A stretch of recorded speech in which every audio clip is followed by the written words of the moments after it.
अपनी आजादी को हम हरगिज मिटा सकते नहीं, अपनी आजादी को हम हरगिज मिटा सकते नहीं।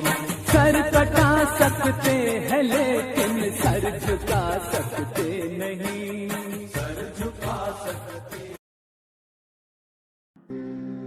15 अगस्त 1947 को भारत से अंग्रेजी हुकूमत का अंत हुआ, जिसकी यादगार में हम स्वतंत्रता दिवस मनाते हैं। स्वतंत्रता अर्थात स्व का राज्य। 2500 वर्षों से भारत पर अनेकानेक आक्रांताएं आए, जिन्होंने भारत पर अपना राज्य स्थापन करने के लिए हद तक प्रयास किए, जिसके एवज में हमारे भारत को स्वतंत्र रखने के लिए भारत के अनेकों वीरों ने बलिदान दिए हैं। समय के आदि से संसार में जितने भी युद्ध हुए हैं, उनका मुख्य उद्देश्य था स्वतंत्रता।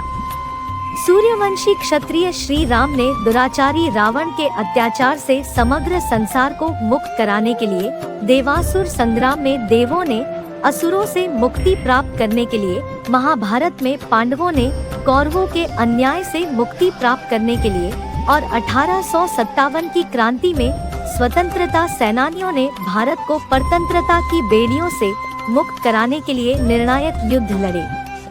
यदि आप लोग बोले गए वाक्यों को ध्यान से सुने होंगे तो एक ही शब्द का उल्लेख बारंबार किया गया है।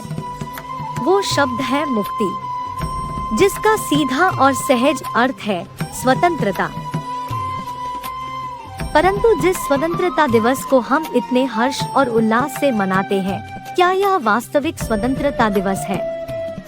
गीता में भी लिखा है कि स्वधर्मे निधनं श्रेयः पर धर्मो भयावह। आज हमें अंग्रेजी हुकूमत से आजादी तो मिल गई, किंतु भारत के ही कुछ लोगों ने इसे एक नई किस्म की जंजीर में जकड़ दिया। ये जंजीर है विकारों की, भ्रष्टाचार की, जातिवाद की, परस्पर वैमनस्य की, कुरीतियों की। तो क्या हम इन 5 विकारों रूपी गुलामी से आजाद है? कहाँ भी जाता है पराधीन सपने हो सुख नाही, कर विचार देखो मन माही। तो विचार करें कि हमारी आत्मा परतंत्रता के भाव में स्थित है या अपनी आत्मा के मूल भाव में स्थित है। अगर स्व का भाव है तो सच्ची स्वतंत्रता है, नहीं तो परतंत्रता है। लेकिन हमारी रोज की दिनचर्या में ही देखने में आता है कि ऐसे बहुत लोग हैं जो कहते हैं कि सुबह के चाय के बिना तो मेरा दिन ही शुरू नहीं होता। डॉक्टर ने मना तो किया है, पर मीठा खाए बिना तो मैं रह ही नहीं सकता। इनका मन तो खाने पीने का गुलाम है, तो कोई साधनों के गुलाम है, तो कोई इंद्रियों के गुलाम है। क्या आप भी किसी चीज के गुलाम हैं? जबकि हम खाने पीने, लोगों के, साधनों के, अपनी इंद्रियों के गुलाम हैं, तो हम खुद को स्वतंत्र कैसे कह सकते हैं? पहले तो अपने इन गलत आदतों से आजादी पानी है। वो आजादी कैसे मिलेगी? एक राजयोग ही है जिससे हमें स्व पर राज्य करने की शक्ति मिलती है। तो आइए जानते हैं कि सच्ची स्वतंत्रता का अर्थ क्या है। सबको ये बताना है कि तुम रावण की जेल में पड़े हुए हो।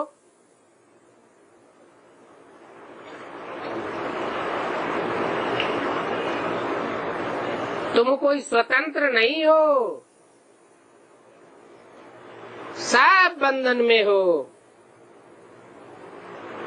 कहते भी हैं कि हमको स्वतंत्रता मिले, परंतु वास्तव में स्वतंत्रता किसको कहा जाता है, ये कोई भी नहीं जानते हैं। स्व कोई नहीं जानते हैं। जब अपनी आत्मा को ही नहीं जानते हैं, तो आत्मा का तंत्र क्या होता है, परमात्मा तंत्र क्या होता है, ये तो जानेंगे ही कैसे। तो रावण की जेल में सब फंसे हुए हैं। अभी सच्ची स्वतंत्रता देने के लिए बाप आए हुए हैं, क्योंकि बाप ही है एक जो सदैव स्व स्थिति में रहने वाला है, सदैव ही स्व के तंत्र में रहने वाला है, और आत्माएं तो साफ परतंत्र हो जाती हैं।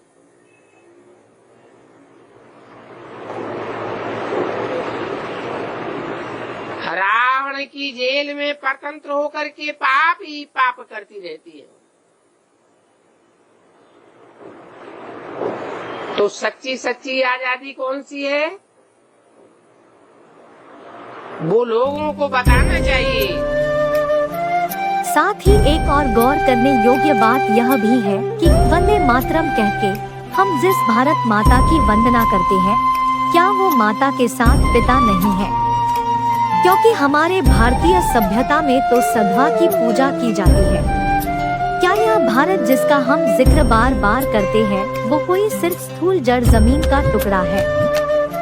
इसके उत्तर में माननीय श्री अटल बिहारी वाजपेयी जी ने कहा था, अटल बिहारी वाजपेयी जी ने शायद ये कहा था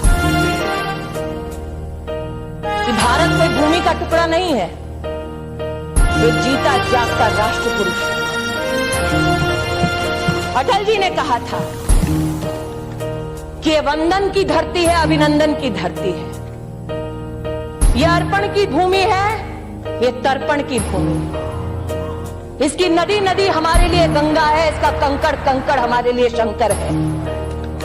हम जिएंगे तो इस भारत के लिए और मरेंगे तो इस भारत के लिए, और मरने के बाद भी गंगा जल में बहती हुई हमारी अस्थियों को कोई कान लगाकर सुनेगा तो एक ही आवाज आएगी, भारत माता की जय। मेरा भारत महान, तो महान जमीन होती है या व्यक्ति होता है?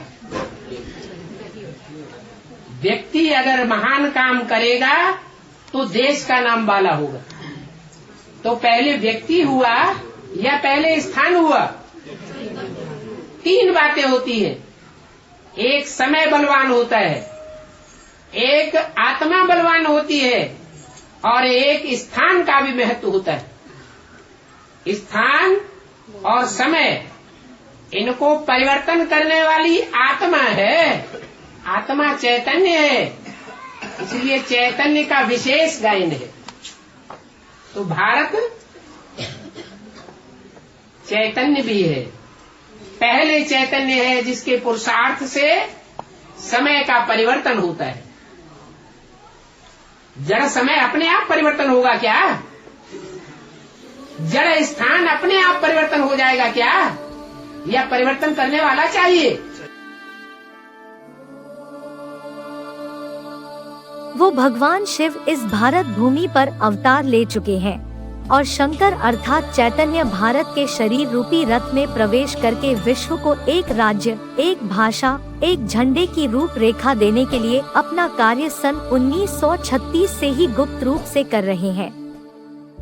जैसे कहते भी है कि जोग जुपुत जब मंत्र प्रभाव, फले तबै जब करे दुराऊ। भारतीयता गुप्त रहना सिखाती है, विदेशी तो पाम्प एंड शो करते हैं। भगवान सारी दुनिया को एक सूत्र में बांधने के लिए गीता ज्ञान द्वारा आत्मा परमात्मा के रहस्यों को समझा रहे हैं, जिन रहस्यों से हर मनुष्य मात्र की हर समस्या का समाधान मिल सकता है। और भारत जो सोने की चिड़िया या स्वर्ग कहा जाता था वो पुनः स्थापित होगा, तब असली स्वतंत्रता दिवस कहा जाएगा।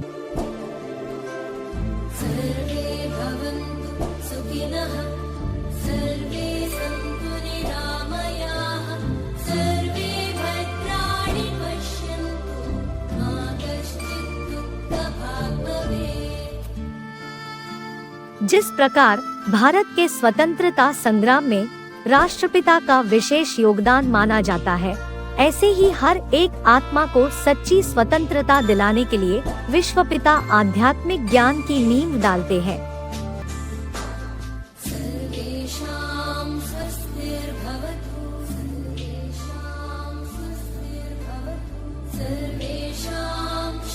जिसके लिए गोपीनाथ शास्त्री जी ने अपनी भविष्यवाणी में कहा है, महापुरुष द्वारा जबरदस्त वैचारिक क्रांति होगी, जिसके फलस्वरूप शिक्षण पद्धति बदल जाएगी और ऐसी शिक्षा का आविष्कार होगा जो व्यक्ति को जीवन जीने की कला प्रदान करेगी।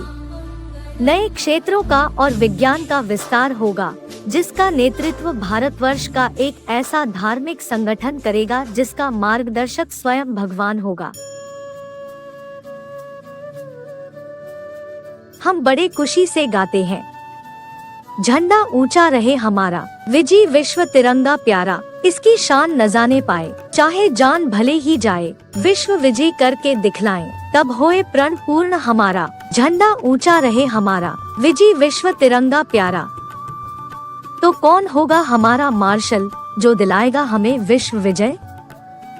ये कोई स्थूल कपड़े के झंडे की बात नहीं है, लेकिन 3 शरीर रूपी वस्त्र है जो भगवान शिव के विश्व परिवर्तन के कार्य में विशेष सहयोगी बनते हैं। झंडे के 3 रंग 3 आत्माओं के कार्य को दर्शाता है। पहला है केसरिया रंग। यह रंग शंकर के कार्य को दर्शाता है, जिन्होंने आध्यात्मिक ज्ञान द्वारा सारे संसार में क्रांति कर दी। दूसरा है सफेद रंग, जो विष्णु की पवित्रता का सूचक है। पवित्रता से हर कार्य संभव है। विष्णु की प्यूरिटी से ही वो आध्यात्मिक संगठन बनता है जो भगवान के इस विश्व परिवर्तन कार्य को आगे बढ़ाता है।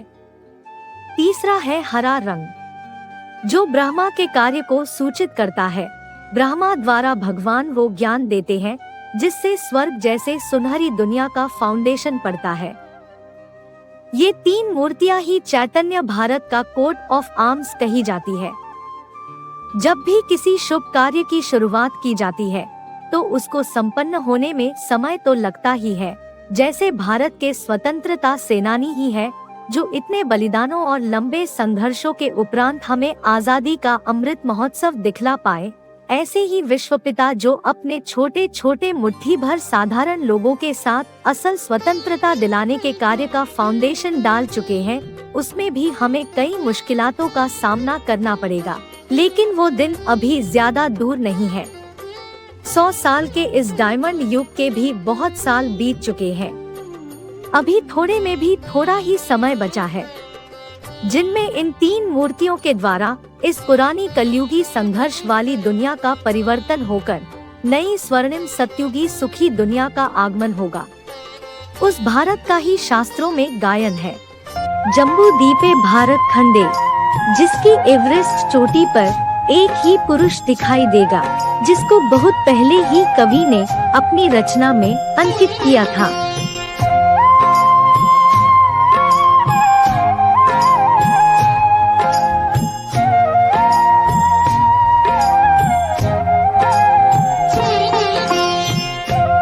एक ही अविनाशी भारत था और अंत में भी वही रहेगा। बाकी सभी विदेशी धर्म खंडों का अंत हो जाएगा। उस दुनिया में हर आत्मा स्वतंत्र होगी, कोई परतंत्रता का नामो निशान नहीं होगा। उसी समय का गायन है।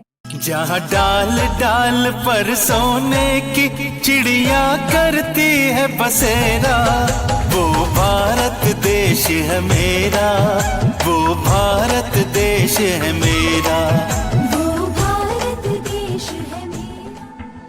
अभी तो हम एक जन्म के लिए ही स्थूल स्वतंत्रता का उत्सव मनाते हैं, लेकिन विश्व पिता जो हमें सच्ची स्वतंत्रता देने आए हैं, वो कार्य संपन्न होने पर हम 2500 वर्षों के लिए सच्चे अर्थ से लॉन्ग लाइफ इंडिपेंडेंस डे मनाएंगे।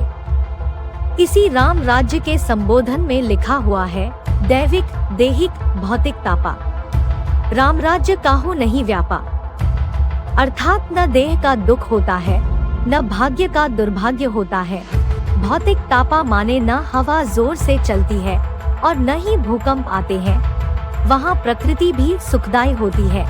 राम राज्य में तो शेर बकरी भी एक घाट पानी पीते हैं। ऐसा पवित्र वातावरण रहता है। राम राज्य में यथा राजा तथा प्रजा, अर्थात राजा प्रजा का पालन बच्चे के रूप में और प्रजा राजा को पिता की दृष्टि से देखती है। तो क्या ऐसे नजारा है हमारे भारत देश का? क्या भारत से आज गरीबी, भुखमरी, अनाचार, पापाचार आदि मिट गया? आप स्वयं विचार कीजिए, भारत को राम राज्य बनाने के लिए क्या करना चाहिए? कहाँ भी जाता है हम बदले तो जग बदले। स्व परिवर्तन से विश्व परिवर्तन। तो स्व परिवर्तन कैसे करें? कैसे अपने को गुलामियों से मुक्त करके सही अर्थ से स्वतंत्रता मनाएं? अधिक जानकारी के लिए संपर्क करें आध्यात्मिक विश्वविद्यालय, ब्लॉक ए 351 352 विजय विहार, phase 1, Rithala, Delhi 110085। Mobile number 9891370007, 9311161007। Email a11spiritual1@gmail.com। YouTube AIVV। Website pbks.info। आध्यात्मिक-विद्यालय.com।